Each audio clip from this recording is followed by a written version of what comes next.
Hi, you're watching NewsX. I'm Megha Sharma, and we are going to do a quick review of Budget 2024 announced by the Finance Minister Nirmala Sitharaman. Now, here on, I'm going to give you 21 key takeaways from Budget 2024. But before that, there are 4 sectors that the Government of India has focused on with regards to structural reforms, with regards to schemes that have been launched already in 2019 and a continuation of that. Number 1, we talk about Awas Yojana. There's already been a corpus of 8.1 lakh crores that has been invested by the government since 2014 up until 2024. This is going to be further escalated. There are going to be 2 crore more homes that are going to be built under the Prime Minister Awas Yojana Gramin in the next 5 years. In fact, there has been impetus that has been provided to the middle class, where there are going to be incentives provided to the middle class under the Prime Minister Urban Awas Yojana. There are going to be incentives that will be provided wherein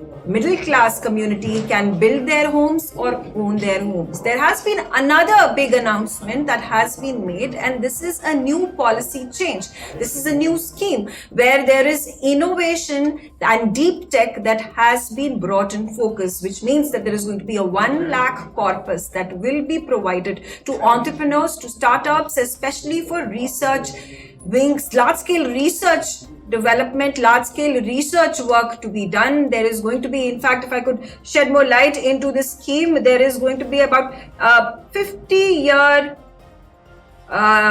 interest-free loan that is going to be created. There's long-term financing that is going to be provided, refinancing, low and zero interest rates is this attractive scheme that has been launched by the government. It is the innovation scheme will focus on deep tech for defense purposes as well.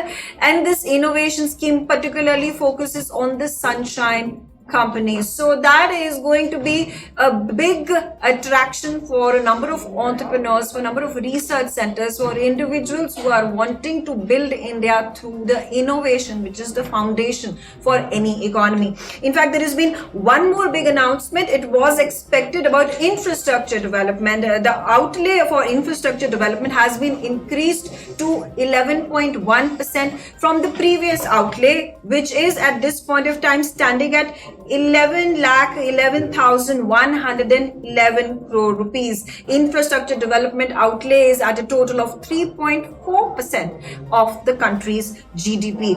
Besides that, I'm also going to focus on the Nari Shakti, women empowerment and women-led development. That has also been the focal point for government's initiatives, for the campaigns that have been held by the Prime Minister, and as well as the Republic Day celebrations that focused on Nari Shakti. Now, amongst the one particular scheme that stood out was about Lakpati Didis, where the target for the beneficiaries has been increased from 2 crores to 3 crores in this particular financial year. Now, besides that, there are some numbers that I'm going to jot down for you. There's capital expenditure for 2024-2025 has been upgraded to 47.66 lakh crore rupees. The total receipts minus borrowings have been collected by the Government of India in the last year. They stand at 30.80 lakh crore rupees. The tax receipts for 2024-2025 are estimated at 23.02 lakh crores,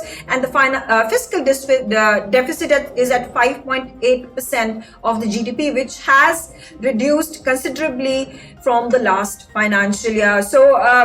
So an overall picture, there's this one more. In fact, the green energy initiative that has been taken by the government is reflective in the budget as well, because there is going to be free power up to 300 units that is going to be provided to 1 crore households across the country, and this specifically if they utilize solar rooftops. So again, an impetus, like I said, for green energy. In fact, if I could just all right, and there has also been, it's interesting because focus has been given to tourism, spiritual tourism, there is state-based tourism, and there has been a corpus that has been provided to the state governments, and this corpus will be provided to the state governments to develop infrastructure, to develop promotions for their states, for the areas, for the places that are going to be attractive destinations for tourism across the locals within the country domestically.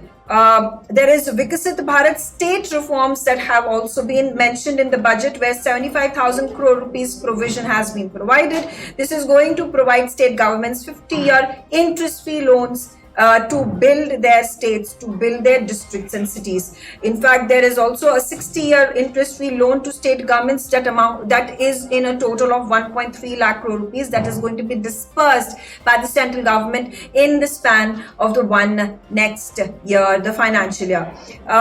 There is also a focus that has been given to railways, where 40,000 normal train bogies are to be converted to Vande Bharat train standard. So this stands as the important key takeaways for budget 2024. This is, of course, a budget that is going to be carried forward up until July 2024, when the elections get over. And then if the BJP government comes to power, it is going to further elaborate and provide the country with a full budget.